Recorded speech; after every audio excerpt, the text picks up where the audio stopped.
اعوذ باللہ من الشیطان الرجیم، بسم اللہ الرحمن الرحیم۔ الرحمن جل شانہ صلی اللہ علیہ وآلہ وسلم۔ السلام علیکم ورحمۃ اللہ وبرکاتہ۔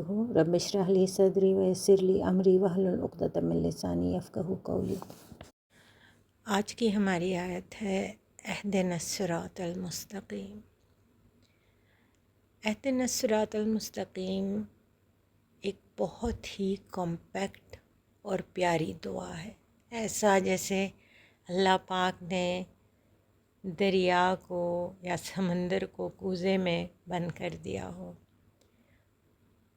چونکہ یہ دعا ہم ہر نماز میں، ہر رکعت میں مانگتے ہیں، تو اس میں بھی اللہ کی یہ مصلحت ہے کہ بھٹکا ہوا انسان بھی اگر نماز کی طرف آئے تو اللہ کیا پتہ اس کے ایک دفعہ اس کے ذکر کرنے پر ہی، بے شک غیر دانستہ طور پر ہی کیوں نہ ہو، اس نے نماز میں اس دعا کو پڑھا اور اس کو ہدایت مل جائے۔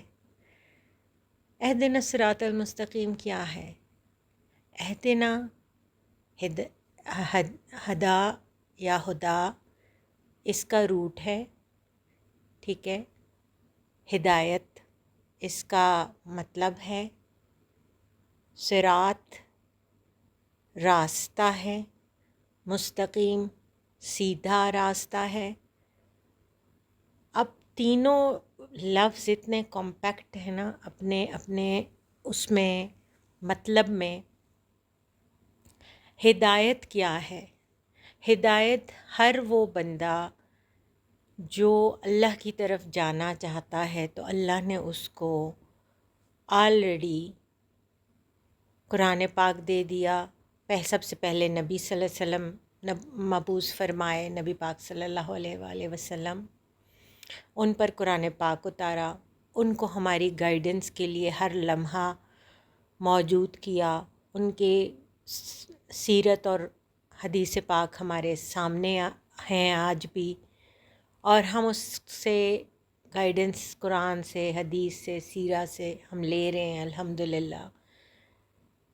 ان سب چیزوں پر، احکامات پر، اللہ کی کمانڈمنٹ پر عمل کرنا بیسیکلی ہدایت ہے۔ نماز، روزہ، زکوٰۃ، حج، قرآن، حدیث سننا۔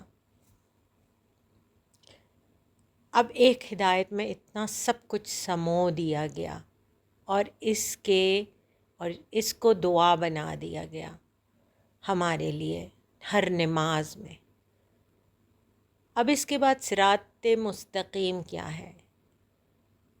اس کے لیے ایک حدیث پاک نبی پاک صلی اللہ علیہ وسلم کی ہے کہ ایک دفعہ نبی پاک صلی اللہ علیہ وسلم زمین پہ اس طرح، ان کے ہاتھ میں ایک چھڑی تھی اور وہ زمین پہ اس طرح ایک سیدھی لائن لگائی اور ساتھ چھوٹی ٹیڑھی میڑھی لائنیں ڈرا کی۔ تو صحابہ کرام نے پوچھا کہ یا رسول اللہ یہ کیا ہے؟ تو انہوں نے فرمایا یہ جو سیدھا خط ہے یہ صراط مستقیم ہے، اور یہ جو ارد گرد چھوٹے موٹے راستے ہیں، پگڈنڈیاں ہیں، ان سب پر شیاطین بیٹھے ہوئے ہیں، جو بھی اس پہ گزرتا ہے تو اس پر حملہ کرتے ہیں، مطلب اس کو روکتے ہیں بھٹکانے کے لیے۔ اور اللہ نے ہر نماز میں ہمارے لیے دعا رکھی کہ ہم یہ مانگیں، کیونکہ ہدایت من جانب اللہ ہے۔ جب ہم اللہ سے ہدایت مانگیں گے تو اللہ پاک ہماری اس راستے پر، صراط مستقیم پر مدد فرمائیں گے۔ اور جب ہم ہر دفعہ ایک کہتے ہیں نا، وہ ایک اور حدیث پاک صلی اللہ علیہ وسلم ہے کہ ایک مومن کا جو ہے ایک نماز سے دوسرے نماز کے دوران جب وہ دوسری نماز تک آتا ہے تو اس کے گناہ معاف کر دیے جاتے ہیں۔ اگر وہ ایک نماز اور دو نمازوں کے بیچ میں وہ اس سے کوئی گناہ خطا سرزد ہوتی ہے تو وہ دوسری نماز میں وہ دعا کرتا ہے تو وہ معاف ہو جاتی ہے۔ کیونکہ ہم ہر نماز میں اس طرح کی دعائیں ہیں، الفاظ ہیں ہمارے، اور اللہ کی رحمت اور برکت بھی ہے۔ تو یہ چیزیں پوائنٹ کر اگر ہم اس طرح کر کے اگر ہم سوچ کے نماز پڑھیں تو دیکھیں ہمارا نماز پڑھنے کے لیے کتنا دل کرے گا کہ ابھی ہم نے ایک مووی دیکھ لی اور ہم اٹھے اور ہم نے نماز پڑھ لی. دل میں کتنی بعض دفعہ گلٹ ہوتا ہے کہ یار میں نے اتنا وقت ضائع کر دیا ایک مووی میں اور میرے اتنا ٹائم ضائع ہو گیا، لیکن اللہ پاک اس کو معاف فرما دیتے ہیں.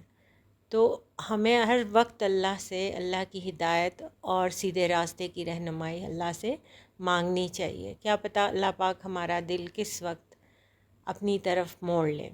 تو ہدایت بیسیکلی مانگنا جو ہے یہ نماز میں ہی ہمیں سکھا دیا جاتا ہے. قرآن پاک میں جو ہے ہدایت کو کس طرح ڈیفائن کیا ہے سورہ بنی اسرائیل میں ہے، بے شک یہ قرآن جو ہدایت کرتا ہے اس راستے کی طرف جو سب سے سیدھا ہے. ان ھذا القرآن یہدی للتی ہی اقوم، بے شک یہ قرآن جو ہدایت کرتا ہے اس راستے کی طرف سب سے سیدھا ہے. ایک اور جگہ سورہ الرعد میں اللہ پاک فرماتے ہیں وَيَهْدِي إِلَيْهِ مَنْ أَنَابَ وَيَهْدِي إِلَيْهِ مَنْ أَنَابَ الَّذِينَ آمَنُوا وَتُطْمَئِنُّ قُلُوبُهُمْ بِذِكْرِ اللَّهِ. اور وہ اللہ جل شانہ ہدایت فرماتے ہیں اسے جو ان کی طرف رجوع کرتے ہیں اور وہ لوگ جو ایمان لائے اور ان کے دلوں کو اللہ کے ذکر سے اطمینان ملتے ہیں. اب یہاں بھی ہدایت اللہ کن کو دیتے ہیں کتنا کلیئر ہے. پہلی آیت میں بھی کہ بے شک یہ قرآن جو ہدایت کرتا ہے، کون ہدایت کرتا ہے؟ قرآن ہدایت کرتا ہے. دوسری آیت میں ہدایت اللہ پاک فرماتے ہیں کہ کن کو ملتی ہے؟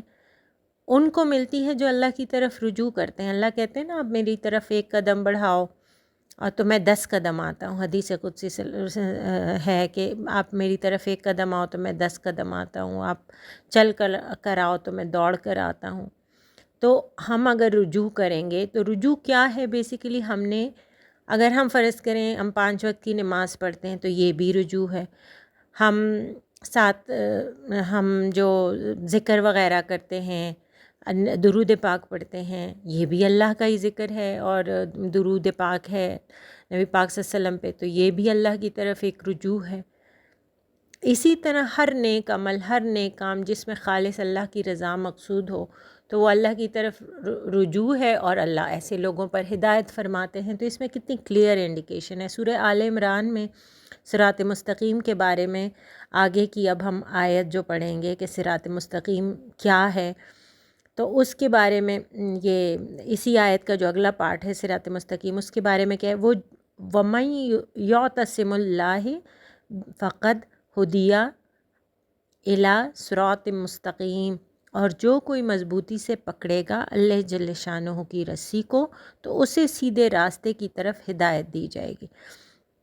اب اس میں بھی ہدایت اور صراط مستقیم کا ذکر ہے. تو کون لوگ ہدایت پر ہوں گے اور کن کو صراط مستقیم دی جائے گی؟ جو کوئی مضبوطی سے پکڑے گا اللہ جل شانہ کی رسی کو. اور اللہ جل شانہ کی رسی کو بہت سے تفاسیر میں قرآن پاک کو ہی کہا گیا ہے. تو اس میں ہم نے کیا پایا کہ اللہ پاک نے تینوں آیات میں جس میں ہدایت اور صراط مستقیم کا ذکر ہے، تو یہ ان لوگوں کے لیے ایک میں جو رجوع کرنے والے ہیں، دوسرا ہے جو ہدایت ہے راستے کی طرف جو سیدھا ہے یہ قرآن. اس میں پہلی آیت میں اسپیسیفکلی کہا گیا کہ یہ قرآن جو ہے یہ سیدھا راستہ ہے ہدایت کی طرف. دوسری آیت میں ہے کہ وہ ہدایت پاتے ہیں جو اللہ کی طرف رجوع کرتے ہیں. تیسری آیت میں ہے کہ جو بھی اللہ کی رسی کو مضبوطی سے پکڑے گا تو وہ سیدھے راستے پر ہوگا. تو اللہ کی رسی جو ہے یہ قرآن پاک ہو گیا. تو مطلب اس ہر طرح سے ایک اللہ نے ایک ہمارے لیے کہیں نہ کہیں ایک رکھا ہوا ہے ایلیمنٹ ہدایت کا، صراط مستقیم کا، نماز میں، قرآن میں، ذکر میں، نوافل میں، روزے میں، مطلب ہر چیز میں اللہ پاک، کیونکہ ہر چیز جو ہے یہ اللہ کے ہی طرف ہمیں لے کے جا رہی ہے. لیکن نبی پاک صلی اللہ علیہ وسلم کی حدیث پاک سے بھی یہ بھی ظاہر ہے کہ جو بھی بندہ صراط مستقیم پر جائے گا تو اس کے لیے شیطان کے بہکاوے اور یہ سب چیزیں بھی ہیں، تو اس سے بچنے کے لیے اللہ سے ہدایت کی دعا مانگنا بہت ضروری ہے کہ آپ تو صراط مستقیم پہ چل رہے ہیں، ہم اگر یہاں سے جیسے ہم کہہ رہے ہیں کہ ہم لاہور جائیں اور ہم اپنی گاڑی میں بیٹھتے ہیں تو ہم نے تو تہیہ کر لیا کہ ہاں ہم صراط مستقیم پر ہم جی ٹی روڈ سے بھی نہیں جائیں گے، ہم ریگستان سے بھی نہیں جائیں گے، ہم پگڈنڈیوں سے بھی نہیں جائیں گے، ہم ٹیڑھے میڑھے راستے سے بھی نہیں جائیں گے، ہم پہاڑ سے بھی نہیں جائیں گے، ہم سیدھا موٹر وے سے جائیں گے، ہم نے تو پکڑ لیا صراط مستقیم۔ لیکن خدا نخواستہ کوئی شیطان کا بہکاوا کچھ بھی ہمیں آیا اور ہم راستے سے بھٹک گئے، ٹھیک ہے، ہم نے غلط انٹرچینج پہ ہم چلے گئے، تو پھر ہمیں کیا ہوگا؟ ہمیں اگر اللہ کی ہدایت ہمارے ساتھ ہوگی تو ٹھیک ہے، ہمیں وقتی مشکل تو ہوگی واپس موٹر وے تک آنے میں اور ہمارا وقت بھی ضائع ہوگا، لیکن چونکہ ہم اللہ سے ہدایت مانگتے رہے ہیں نمازوں میں، دعاؤں میں، تو ہمیں اللہ پاک، بے شک وہ تو چھوٹی تکلیف یا پریشانی آ جائے گی، لیکن اللہ پاک ہمیں واپس گائیڈ کر دیں گے ٹورڈ اسٹریٹ وے۔ جب بھی اللہ کا راستہ، اللہ کی طرف جانا، چونکہ ہمارے ساتھ اس دنیا میں نفس اور شیطان ساتھ ملا ہوا ہے، تو ہم جب بھی اچھے راستے، اچھے کاموں، اچھی چیزوں کی طرف جائیں گے تو یہ دماغ میں 100% رکھیں کہ اس میں جو کانوں میں وسپرز ہوتے ہیں نا کہ don't do this, don't do this, اس سے ہمیں بچنا ہے۔ ہم نے ہر کوشش کرنی ہے کہ ہم نے اچھا راستہ، صحیح راستہ اور نیکیوں والا راستہ اور اللہ کی طرف پلٹنے والا راستہ، اللہ کی طرف جانے والا راستہ ہم نے نہیں چھوڑنا، ہم نے ہمیشہ اس پہ ثابت قدمی سے رہنا ہے، ہم نے بہکاووں میں نہیں آنا۔ ایک تو یہ بات ہو گئی۔ اس میں شروع میں آپ کو آیت بھی سمجھا دی، شروع کی کچھ آیات میں بہت رینڈم چلی، لیکن مجھے احساس ہوا کہ میں جو ہے آپ کو اگر گائیڈ ہی کر رہی ہوں اور اگر سمجھا ہی رہی ہوں تو میں لفظی ترجمہ، بامحاورہ ترجمہ اور آپ لوگوں کو ریفرنسز قرآن و حدیث کے حوالے بھی ضرور دوں، اور میں اس کو صحیح طریقے سے، جس طرح ایک صحیح گائیڈنس ہے اس طرح ہی چلوں، تو اس لیے میں نے یہ والا طریقہ اس کو چنا، بجائے کہ ہم صرف اپنی بات کریں، اپنے الفاظ میں بیان کریں، تو مجھے پراپر آپ کو سمجھانے کے لیے، کیونکہ یہ قرآن ہے اور قرآن میں اپنی باتوں سے زیادہ اللہ ہی کی بات، اللہ ہی کے الفاظ میں، نبی صلی اللہ علیہ وسلم کے الفاظ میں سمجھائیں، اور پھر اس کو اس دنیاوی آج کل کے دور کے چیلنجز کے سامنے رکھ کر ہم اس کو لے کر چلیں گے تو انشاءاللہ ہماری بیٹر انڈرسٹینڈنگ ہوگی، انشاءاللہ۔ تو اس لیکچر میں نے اسپیسیفکلی اس چیز کو ایڈ کی اور انشاءاللہ آگے ایڈ ہوتے رہیں گے انشاءاللہ۔ اور یہ جو اب ہم نے اس سے کیا سیکھا اس آیت سے، کہ ہم نے نماز ترک نہیں کرنی، کیونکہ اس میں ہدایت کا اور صراط مستقیم کی ایک کامل دعا ہے، تاکہ ہم اللہ کی ہر وقت پروٹیکشن میں رہیں، اور جس راستے پہ ہم ہیں ہم اس میں مزید ہدایت یافتہ ہوتے رہیں۔ بیسیکلی ہدایت کوئی ایک دن کی چیز نہیں ہے کہ ہمیں مل گئی تو ہم جو ہے نا پار لگ گئے۔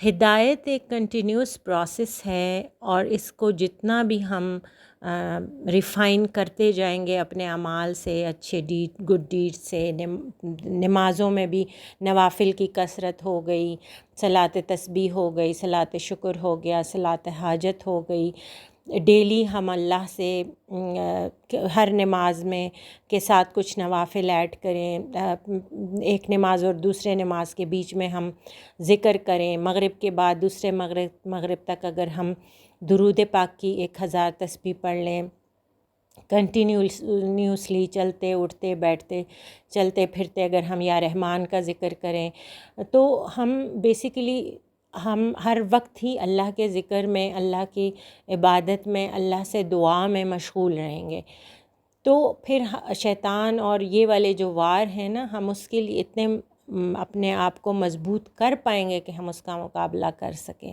اور یہ ہدایت کا جو پروسیس ہے یہ چلتا رہے گا تا دم مرگ، کیونکہ یہ جو ہے یہ کوئی یہ نہیں ہے کہ بس آج ہدایت مل گئی تو بس ہم تو جنتی ہو گئے. تو ہم نے نبی پاک صلی اللہ علیہ وسلم کو صحابی اکثر پوچھا کرتے تھے کہ یا رسول اللہ، آپ کو تو اللہ پاک نے اتنا مقام عطا کیا ہے، تو آپ کیوں اتنا اپنے آپ کو تھکاتے ہیں، نوافل پڑھتے ہیں، اتنا سب کچھ کرتے ہیں.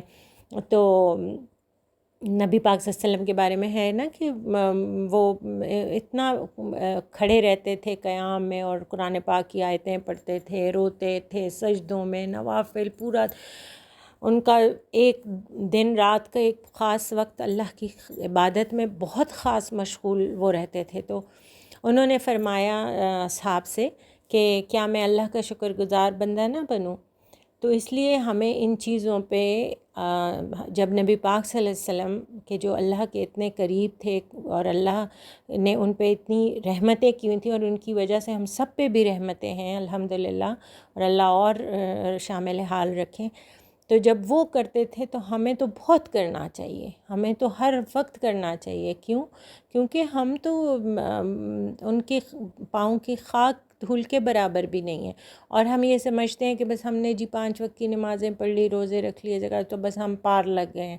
ہمیں تو زیادہ کوشش کرنی چاہیے، کیونکہ ہم سے تو ہر وقت غلطیاں کوتاہیاں ہوتی ہیں. نبی تو معصوم تھے، نبی پاک صلی اللہ علیہ وسلم تو معصوم ہیں، اور وہ تو اللہ پاک کے بخشے ہوئے ہیں، اور وہ تو گناہوں سے پاک تھے، اس کے باوجود وہ اتنا کرتے تھے. تو ہمیں تو بہت کرنا چاہیے. تو اللہ پاک ہمیں بہت توفیق عطا فرمائے کہ ہم بہترین راستوں پر اور بہترین ہدایت کے نیک راستوں پر ثابت قدمی کے ساتھ چلتے رہیں. آمین ثم آمین. صدق اللہ العلی العظیم. شیطان کے وار اور نفس کے وار اور وسوسوں سے ہم بچے رہیں اور ہم ان چیزوں پہ ثابت قدم رہیں. تو بس یہ ہے آج کا ہمارا